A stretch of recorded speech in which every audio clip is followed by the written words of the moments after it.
Yeah, today's on data and strategy. Yeah, that's yeah. I'm here. Okay, got you. So I'm just gonna pull up the materials. Um, as I pull them up, I do want to open up, as always, the conversation for like current events and stuff like that. This past weekend, because I just had to come back to the city or whatever. Like I kind of was busy on my side, so I missed a lot of news that I probably would have kept up with otherwise.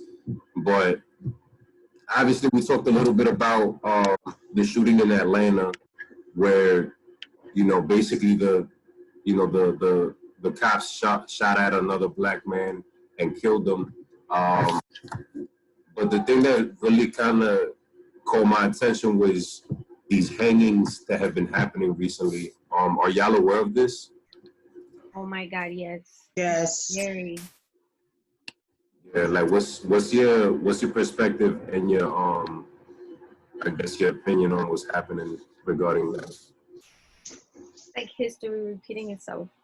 Like first it started the disease, then protesting, and now there's like, and then they still, even people protesting, they still killing black people for no reason.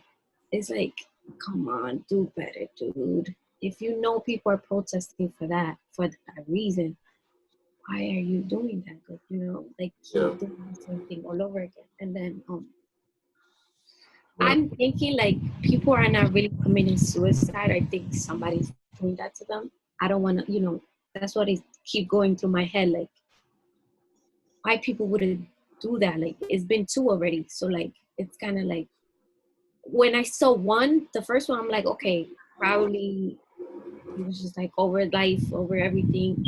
So he did it. But then when I saw the other one, I'm like, okay, something's happening. And then when I saw that the FBI was gonna make a bigger investigation about it, I hope they find something, because it's kind of scary that it's two black men already dead, hanged. Like that's not cool at all. Right. It's a fact. Well, what are some other thoughts, opinions on the hangings that have been happening recently? I just feel like it's 2020. That shouldn't be happening. Anymore. But when I first saw the first hanging, I immediately knew like something is going wrong. There's something is wrong. Like if you want to go hang yourself, it's so it's difficult to go do outside. There are people passing. It's not like, it's so difficult. Like it's something you can do at home, do inside, and Yeah. not anybody's not gonna be the wiser. But like outside, it's just it's off, and more people doing it. I just feel like this is a war between the white and the blacks. So it's Yeah. just like something is going on. I hear you, and I think that's valid. What you were saying, like if you're gonna try to hang yourself outside, like that's pretty difficult to do because there's a lot of people passing by and stuff like that. And going back to Ada's point, like the first, it's like they say, like the first one is, but then the second one is like it's not coincidental. But if you look back at, of course, the history of the U.S. and the fact that it's happening specifically to Black people is not even something that's like, towards just any race or any regular, just like any person in general. It's like like with that ancestral history, it's like you almost have to directly go to the idea that somebody did it because of the fact that the timing of this, the timing where it's like Black Lives Matter has gained more traction than it ever has. People are not paying attention to the Black community finally, after so many years of trying to be heard and be understood. And it's like, this could have happened any other time, you know what I'm saying? And it's happening where obviously tensions are very high. People are at a boiling point. You had a whole police precinct burned up in Minnesota. And so it's like, this is unfortunately a reality check. It shows us exactly where we're at as a society, country. And it was, I think, just last week or the week before, but I think it was last week when um, all the senators, they got together and they came at Senator Ron Paul because he basically vetoed a bill to make lynching illegal, because lynching is still technically not, a crime. Like, even though we know it's a crime, like, it's not considered a hate crime, or there's not a specific bill on the idea of lynching itself. And what Senator Ron Paul was saying was that because the bill included, you know, the person didn't have to die to be considered lynched. Um, like, if you get bruised, if you get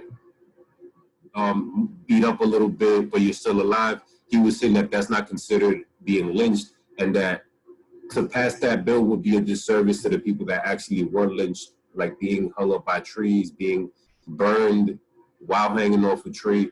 But obviously, it doesn't have to get to that. You know what I'm saying? Like there's always steps before the big jump. You know what I'm saying? And so it's just ironic that, I mean, I guess ironic, but it's just interesting how, you know, these series of events are happening right after that bill was basically vetoed. You know what I'm saying? And it was Senator Kamala Harris and Cory Booker who, like, really, you know what I'm saying, to try to establish certain points. But in regards to, for example, one of the hangings, it was actually done right by City Hall. So it's like that's kind of difficult to believe that there's not enough evidence that already exists in order for them to, you know, give the general public a statement or whatever. You know what I'm saying? Because at the end of the day, if it's a white victim, like, they would already have a response and they would already say, oh, this is what happened, this and that. But since it's somebody from the Black community, they're taking their time, they're investigating it, even though I'm pretty sure City Hall has a bunch of cameras around it. And, you know, considering that City Hall is usually in, like, a downtown area, like, there's other spaces and places that have cameras pointed towards a certain direction. So, and in that one case, from what I learned, they didn't find the ladder nowhere near. So it's like that in itself would probably rule out suicide, because it's like, if you're going to commit suicide, it's kind of hard for you to hang yourself without a ladder. You know what I'm saying? Unless you're climbing a tree and you figure it out like that or whatever. But, you know, it's, in a lot of cases, it's like what you were saying, Rashida, like, people are going to realize what you're doing and going to call some kind of service. If you're hanging, and obviously for you to die from asphyxiation, like, it's not something that happens in 1 to 2 seconds, unless you know what I'm saying, you just throw yourself off the tree or off the branch and, like, obviously just break your neck or something like that. Then in that instance, it's different. But, you know, obviously it's a messed up situation, however you cut it. You know, the United States is just pretty much revealing its true colors at this point, because, you know, even with all the protests, even with all the stuff that's happening, we still continue to hear about disgusting things like this. So, you know, but obviously we'll continue to talk about this whole situation because it's ongoing. You know what I'm saying? Like all of this is going to continue, and, you know, we just have to be mindful and careful with our surroundings, because obviously some of these individuals, you know, they weren't celebrities, they weren't like the huge rap stars or anything like that. They were just regular people. So unfortunately, this happened in California. You know what I'm saying? This wasn't even in like in the racist South. You know what I'm saying? Where it's like, you know, people are racist. Like, nah, this was in California, which is very similar to New York. You know what I'm saying? Like, there's like the closeted racist is just as dangerous as the open racist. You know what I'm saying? Because you don't know if the person that you're kicking it with or that you're talking to or whatever, you know, you might think, oh, they just, you know what I'm saying, they're chilling, but they could be like, there's a lot of people out there that they're not going to come out and say that they're racist, but they're like 100% racist. You know what I'm saying?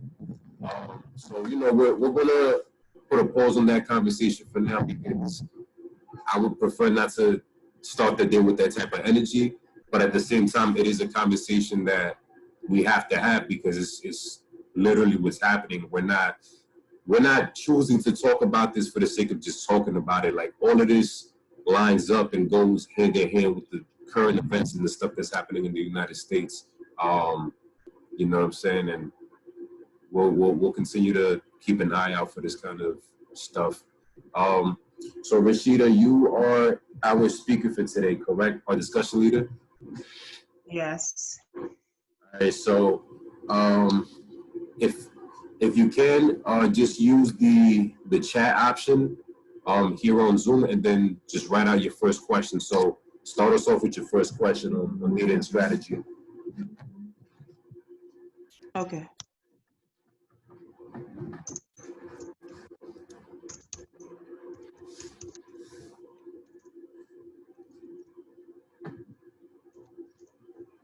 Professor, I was gonna tell you that I keep seeing so many videos of people like women, white women, treating other minorities like people of color so badly lately, and it's so annoying to me. It's like, oh my god, Could you parents looking like it's like so frustrating.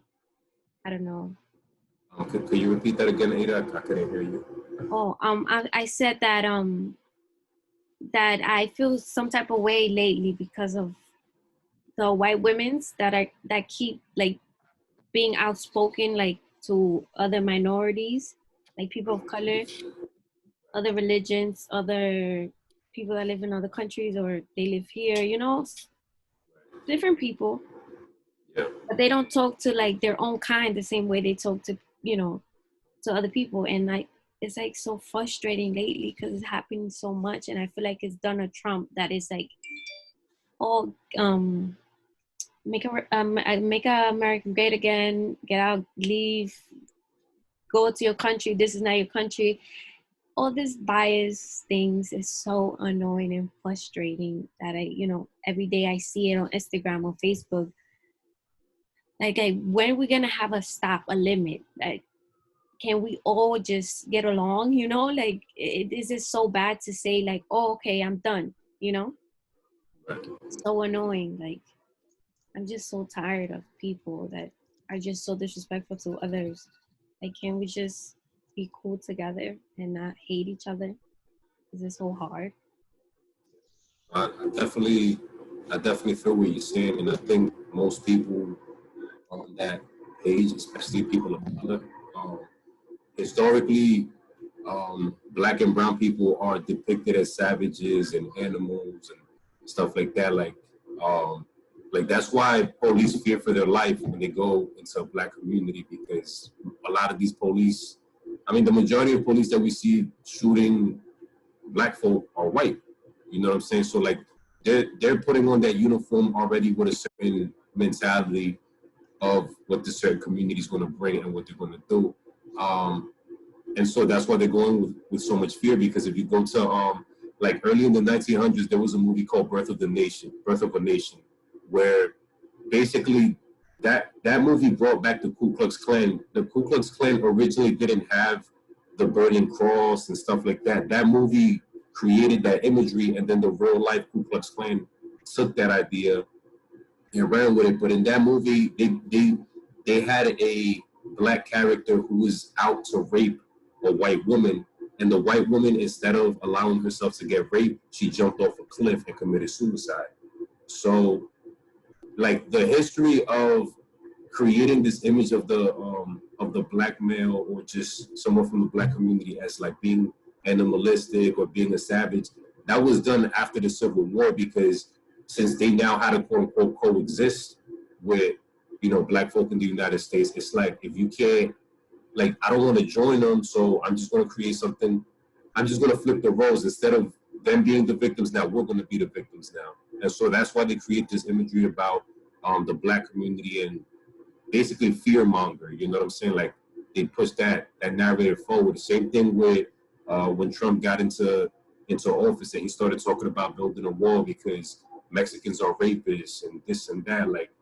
Like this is the conversation that gets put out to purposely create motivation, obviously to discriminate or to treat people a certain way.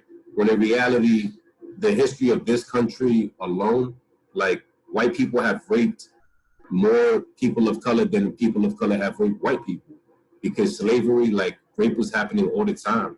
You could even go to like a couple of decades back. Well, yeah, like a couple of decades back, and there was a white serial killer. His name was Jeffrey Dahmer, and this guy was killing black men, and he was raping them.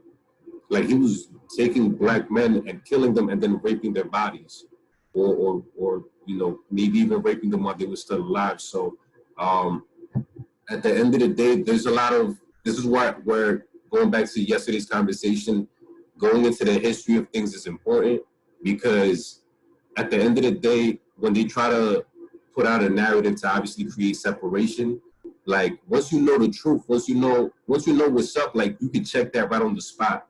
You know what I'm saying? You could post stories on your IG, you can post on your feed when you're in class and you're having these conversations, and maybe somebody comes out with a wild statement or something like that. Because me as a professor, I gotta try to remain as impartial as possible, but I'm still gonna keep it all the way funky with y'all. You know what I'm saying? Because that's just what I do.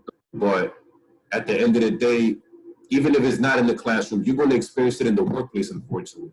You know, like when I was in City Hall, you know, I was saying my final goodbyes to, like, you know, certain people, because the people at City Hall, like the person that was supervising me was purposely doing things to try to, you know what I'm saying, get me to run, like to finish my position or whatever. Like my position, I didn't finish until like another week, but basically he was like in a rush to like kick me out or whatever. And I told him what's up, you know what I'm saying? I laid it down for him, this and that. And it started because, as you were saying, a white woman, you know, it was a situation where she had created like an Excel spreadsheet and it shared between different people. And I apparently didn't start on it as soon as she wanted me to start it, because usually I come in and I always start doing things at a certain time, and it's never been an issue for the 4 months that I was already working there. Suddenly, like around this time where they had certain issues with me for their own personal reasons, she decided to start a conversation with me about, so why are you not doing whatever? I said, I'm gonna do it in the few. And she's like, do it now. I'm like, no, I'm gonna do it in the few. And she took that personal, she took it to the supervisor.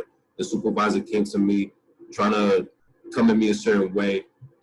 I put him in check, but at the end of the day, it was an internship, so I didn't feel the need. It was an unpaid internship at that, and I already had enough criminal justice experience to, like, you know what I'm saying, get to a certain place career-wise. So I'm like, you know what, it's not even worth going back and forth with this dude. Like, he's telling me, you know, do X, X, X, Y, and Z, and he's telling it to me with a certain kind of, you know what I'm saying, supremacy, that I'm like, yeah, I'm not going to feed into your ego, or I'm not going to feed into your pride. You're telling me, you know, I can stick for an extra week if I do it like this, this, and that, because it's going to feed your ego. I'm just going to quit today. You know what I'm saying? And I did that, and I just told him, look, I'm just going to go do my rounds. I'm going to say bye to certain people, and then that's it. When I go up on the first floor of City Hall, and I'm talking to, like, some of the different people in one of the departments who, you know, it was cool with and stuff like that, and I'm just keeping in contact with them, letting them know, hey, let's keep in touch, this and that. I see the woman who really was like, she's not like a woman like she was still like in her early 20s or whatever, like she's still establishing herself or whatnot. But basically she's like walking past the entrance of the door that I was in, of the room that I was in, and she did that like 3 times, going back and forth, just like being a vigilant, you know what I'm saying? And she was basically waiting for me to come out so that she could say something to me, and I'm over here like eyeing her, and I told one of the people, I'm like, you see such and such walking past the door like various times, and she's like, yeah, I see her. So when I come out, as soon as I come out, she basically pounces on the opportunity. Jonathan, I'm gonna need for you to leave the premises, this and that. I'm like, yo, what's up with you? Like, why you clocking me over here? Like, what's up with you? And she's like, Jonathan, if you don't leave the premises, I'm gonna have to get the police to escort you out. Just like that. And I wasn't even doing anything. Like the supervisor, even though him and I had a little disagreement, he already told me that I can go and do my rounds and say goodbye to certain people. I was still in the office doing that with certain people. And when I step out, she literally, not even a moment's delay, jumped on the opportunity to do that. You know what I'm saying? Like she threatened to call police to basically have me escorted out from City Hall or whatever for, you know, her being sensitive or something like that. I don't know. But as you were saying, Ada, historically speaking, there is also a, you know, a history of like white women kind of egging on certain situations. I'm not sure if y'all familiar with the story of Emmett Till.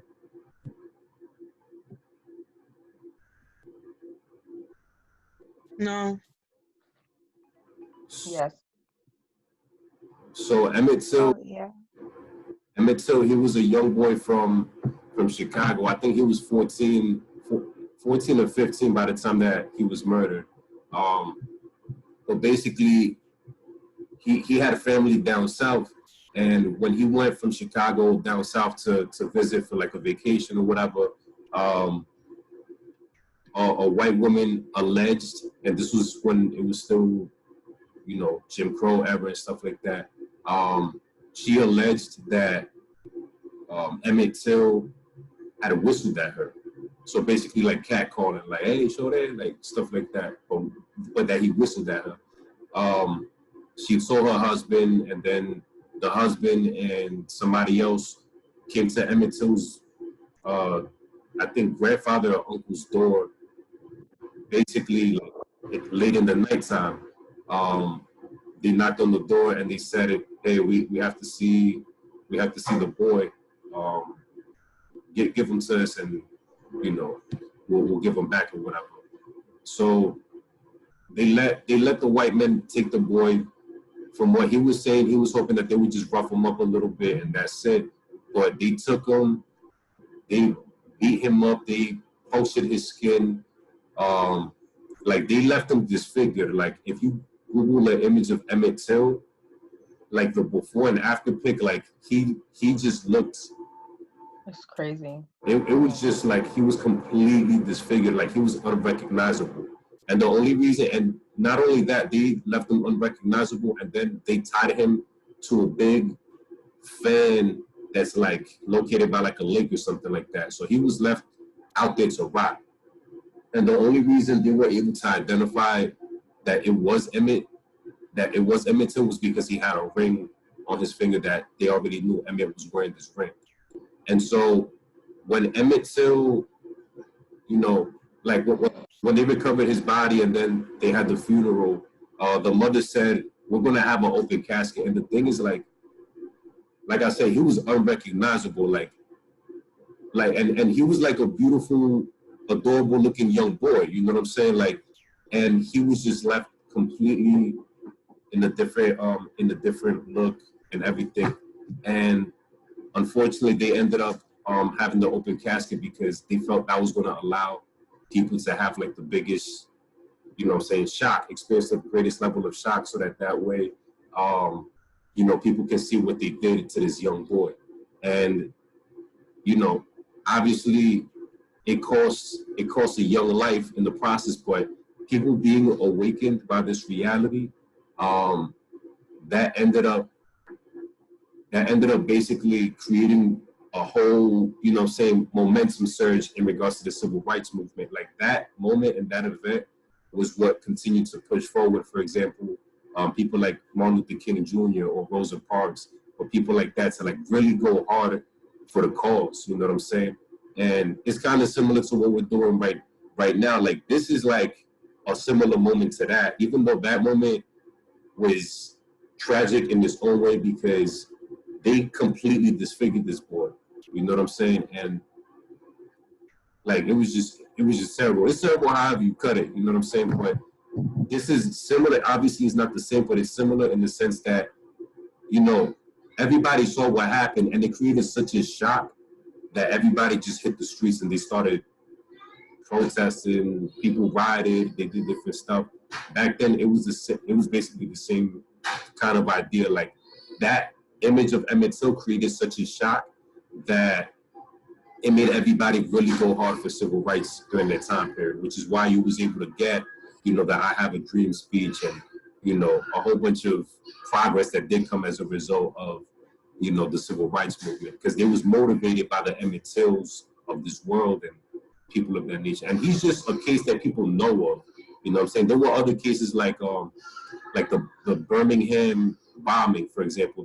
Birmingham, Alabama, they actually call it Bombingham because during that time period, there was a lot of bombs that were being deployed, you know, from the white community. And there was an instance where I think it was 3 or 4 young black girls. They went to the basement of the church, like to get ready for Sunday school and stuff like that. And then literally a bomb detonates in the church. This was like in the 60s. Like you could search this up for your own purposes as well.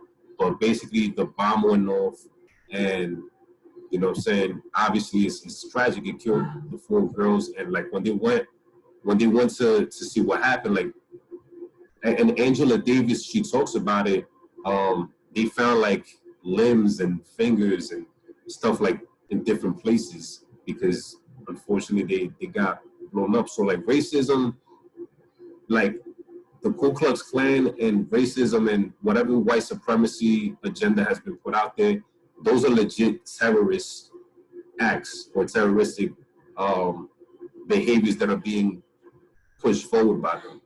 You know what I'm saying? And at the end of the day, going back to the Emmett Till situation, because I basically wanted to just give you that backdrop and that information so you understand this. That white woman that said that Emmett Till had whistled at her after all these years, when she was on her deathbed like a couple of years ago, on her deathbed, she actually admitted that he never whistled at her. Wow. So all of that, just for her to say when she was about to die that Emmett Till never whistled at her. It's crazy. So, you know, it's a difficult reality that we face.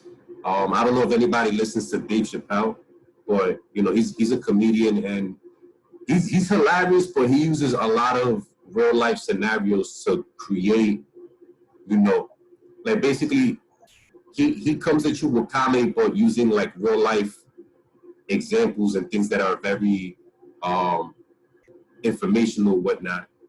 And one thing that he said in that situation is that, you know, unfortunately, because of the Emmett Till situation, whether we realize it or not, that actually sparked a movement, you know what I'm saying, for people to, you know what I'm saying, to get together the way that they did and progressing, like basically doing away with Jim Crow laws, doing away with segregation laws, like doing away with a bunch of stuff that at the end of the day, today, we don't have to deal with it.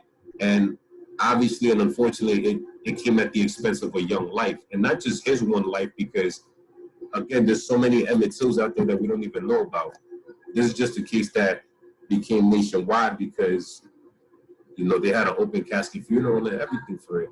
But in reality, this has been happening for decades, for years, for centuries, and we just never had a way to record it. You know what I'm saying?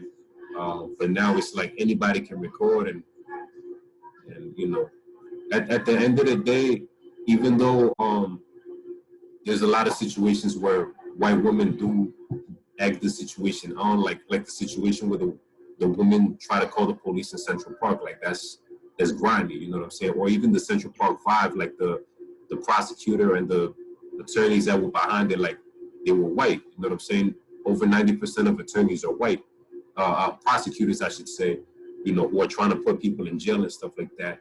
But one thing that does have to be recognized is that, like, as much as people may struggle with this idea, like the white community is part of the solution only because it is. The black and brown community, in a lot of cases, already know what's up. For the most part, they know what's up. They already know that they're the ones being discriminated against. Obviously, you got a couple people who are still, you know, I guess still not woke yet. They're still asleep or whatever. But in regards to the black and brown community, like, people already know what's up there. It's just about organization, taking the time to formulate a plan and come together. But as we can see with the whole corona situation too, everybody's able to hit the streets because nobody's working. You know what I'm saying? Like, and that's another part of the overall agenda. Like why do you think people are being put in the position to work 9 to 5 jobs and to do it at low wage so that way they have to do overtime and stuff like that? It's because your time is the most important thing that you have. If you don't have your time, if your time is being invested in trying to get money so that you can help your family survive, help yourself survive, whatever, it's like, it's never going to run in your mind, or even if it does, you won't have the energy or the time to go out and protest, to go out and boycott, to say, yo, this is wrong, we got to stand up against this. Like, this is why the system is structured the way it is, to keep people asleep, to lull people asleep, to keep them from exercising their civil rights. And now with this whole corona situation, like, it's like everything, it became a perfect storm. You know what I'm saying? Like, everything happened at the same time, where it's like, you got over 1 million people laid off or who filed for unemployment since corona started. This is like the most since the freaking Great Depression, which is like almost 100 years ago. And basically, like, all of this happened in such a way where it's like allowing us to see, like, yo, you know what I'm saying? Like, people really do care about these issues, but for one reason or another, they were never able to be active on it. You know what I'm saying? Now we're seeing everybody active, and the white community has to be part of it because they're the ones in large part that are committing a lot of these crimes. So when you do have white individuals who claim to be allies or claim, you know, to side with the Black Lives Matter movement or what have you, you have to just take it with a grain of salt. You know what I'm saying? Listen to them, hear what they're saying. You know what I'm saying? Obviously, they got to prove themselves. They got to prove that they're not just trying to get a free ride to wherever, you know what I'm saying? Like, because sometimes there's people that they violate, they abuse too, you know what I'm saying? Like a couple of years ago, there was actually a NAACP chairperson who, she posed as a light-skinned Black woman. She had like curly hair, you know what I'm saying? Like, she had features that can make her pass off for being at least half Black or something of that nature. But she was white, like she was fully white, and she was using makeup and you know, all these different things to, you know, basically change her physical appearance. But she was a NAACP chairperson for like almost 20 years. Her name was Rachel Dolezal. I'm gonna type it right here. I'm not sure if I spelled her last name correctly. But basically, she was posing as a Black woman so that she can get a position in the NAACP as a chair, which is a position that probably most likely would have belonged to somebody from the Black community, because the NAACP it was formed by Black people for Black people and for people of color as well, but mainly for the Black community. But this white woman posed as being Black in order for her to qualify or to, you know, end up getting this specific position. So even then, you still have to always check people's motives and, you know what I'm saying, see what's going on. But, you know, one way or another, the white community has to get involved because they're the ones that are committing a lot of these acts. And until they figure it out on their side, like, racism is going to continue the way that it is, unfortunately. Do they get like some type of high for doing this? Like, what is the purpose of doing that if they get nothing out of it? Well, that's the thing. Like, they might feel like they get something out of it, even if it's a level of just feeling better than, you know what I'm saying? we have to remember that the majority of people on welfare are from the white community. So, you know, not every white person is living lavish. You know what I'm saying? Like that's a certain percentage. That's like the 1% on the top. Yeah, you have a lot of white folk who do live better than people from the black and brown community, but because there's more white people in general than minorities put together, they're going to still experience poverty at a like numerically speaking. I'm not talking about percentage wise, but like numbers wise, like there's more of them experiencing poverty at about the same level as people of color, if not sometimes even worse. You know what I'm saying? Drug abuse, stuff like that. So, you know, depending on what the background is, where they come from, usually, like I hear, like when I went to NYU, like I came across a lot of people that come from rural areas like Ohio or, you know, like those places out in the Middle West or whatever that most people wouldn't even think of or whatever. But you know, they come up under a certain culture in a lot of cases because there's really not any diversity in those places. When we think of diversity, you know, we're spoiled to that idea. New York City, regardless of the issues that we experience, is one of the most diverse cities in the world. Los Angeles, there's a lot of diversity over there. You know, North Jersey, parts of, you know, like parts of Florida, parts of Pennsylvania, parts of Atlanta or Georgia in general. Like there's diversity in certain places, but there's a lot of places that don't have it at all. Like even here in New York, all you got to do is go to Long Island and you start seeing Confederate flags. Okay, same thing with Jersey. Like once you leave North Jersey, like Jersey City, Newark, what's it called, Patterson, like places like up in North Jersey. Once you go down south to like South Jersey, like Toms River, Milford, places like that, you start seeing Confederate flags as well. So it's like at the end, it's just a superiority complex, you know. It's like when you got that one person that's, for whatever reason, they pick on you in school and you don't even know why they do it. Like, but really it's more of an internal issue for themselves. Like they probably, you know, don't understand why you're so happy and it bothers them because they grew up being miserable for whatever reasons. Like that same kind of idea, it could apply in a lot of instances to a white community and to like the lower class white community in regards to like income and stuff like that. The slave patrol, which, you know, is the origin of police, it actually started because a lot of the lower class white folk, the ones that were not plantation owners, they were like at the bottom, but they were at the bottom basically at the same level as black folk. And they basically were asking like, yo, why is it that, you know, I look like you, the plantation owner, but I'm experiencing a similar kind of reality to these black folk? You know what I'm saying? Like give us something to distinguish ourselves from the people down here. You know what I'm saying?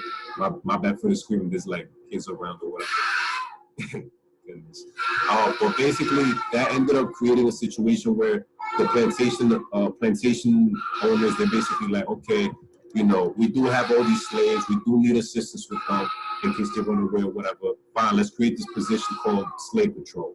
You know what I'm saying? And that basically was a way of like differentiating, you know, your economic status. It's like, I'm okay, like what a lot of these folk were basically thinking and saying is like, I'm okay with not being on your level as like the top white person, but I just don't want to be down here, you know, along with black folk, you know what I'm saying, being somebody from the same kind of background as you. You know what I'm saying? So it's kind of like, you know, I'm okay with getting stepped on, but only stepped on by certain people, not by everybody. It's weird human psychology too, because even when you think of, and I know I'm kind of going around in different circles or whatever, but it kind of all goes together. I'm just trying to help you out understand the general picture. You have, for example, in a lot of domestic violence cases, there's people that, like the men in a lot of cases, they're the ones committing the domestic violence in most cases. But you have men that they might take it out on their significant other because they had a bad day at work. But never in their right mind would they ever think to come at their boss like that, because they know they'll get fired. They know this direct. Mm-hmm. You know what I'm saying? So they won't wild out on the boss, who is the one That's right. making their day difficult, but they're Yeah.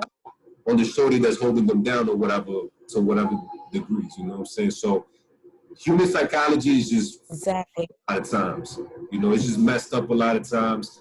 And like when you study psychology, or when you study the thinking patterns of people in general, it helps you at least understand certain situations a little better.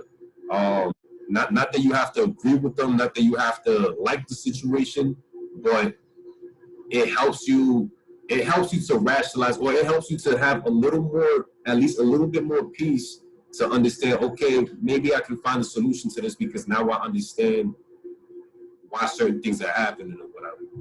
You know what I'm saying?